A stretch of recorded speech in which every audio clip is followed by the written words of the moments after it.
I'm Kimberly Cook. I'm here with Bruce Woodburn.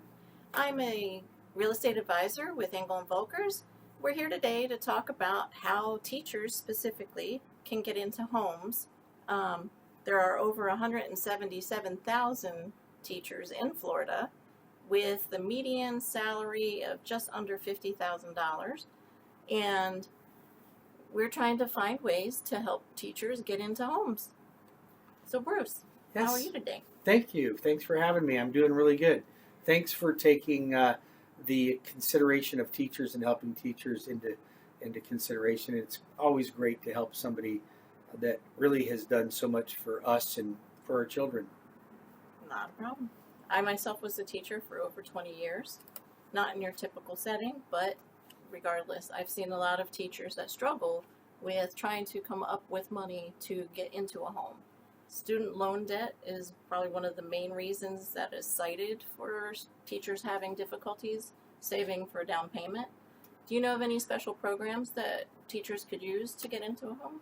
So nationally, there's very few programs available. The state doesn't have a lot of programs that are available. There are down payment assistance programs that aren't specific for teachers, but we have a program called Homeownership Made Easy, and it's designed to assist teachers, law enforcement, first responders, and healthcare workers. So it all works in concert to help them.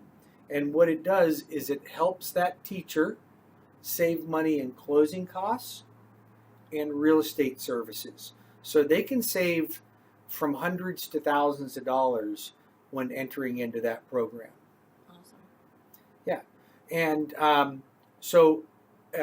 most teachers will want to get into either a first-time homebuyer program if it's their first home, which would qualify for conventional financing with 3% down, 5% down, or FHA financing at 3.5% down.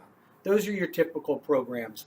Outside of USDA programs that would be zero down payment, but they're specific to geographical areas and they're subject to income limitations. The other thing would be for teachers that might be veterans. And I know that you know lots about them. That's a different class. That's a different video. But we can talk about teachers right now. So those are specific to teachers. You also asked me about student loans. And I'm assuming you want to know how could they affect one's buying power when it comes to purchasing a home. So it's a good question because student loans can absolutely affect your buying power. And regardless of whether they are deferred or not, a payment has to be counted. And a lot of teachers, a lot of people that aren't teachers that have student loans are unaware of that. They may call and say, hey, I want to get qualified. I pull up and you've got $50,000 worth of student loans, but there's no payments associated with them. And somebody says, well, that's okay because they're deferred. Well, they're not deferred indefinitely. So if they're deferred can actually be worse when we calculate a payment than if they're in a payment plan already.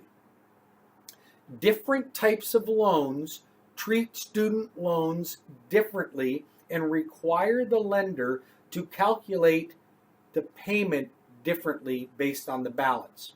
For instance, and we don't want to get too esoteric here, but on an FHA loan, we have to count 1% of the balance. If you got $100,000 in student loans, it's $1,000 a month, no matter what. On a conventional loan, if you're in a payment program, even if it's an IBR, which is income-based repayment program, many people that have student loans may be aware of that because their payments are based on their income. As their income goes up, the student loan payment goes up with it. So in IBR, I can use that payment on a conventional loan, not FHA. Gotcha. Some conventional loans require us to use a 1% if they're not in an IBR.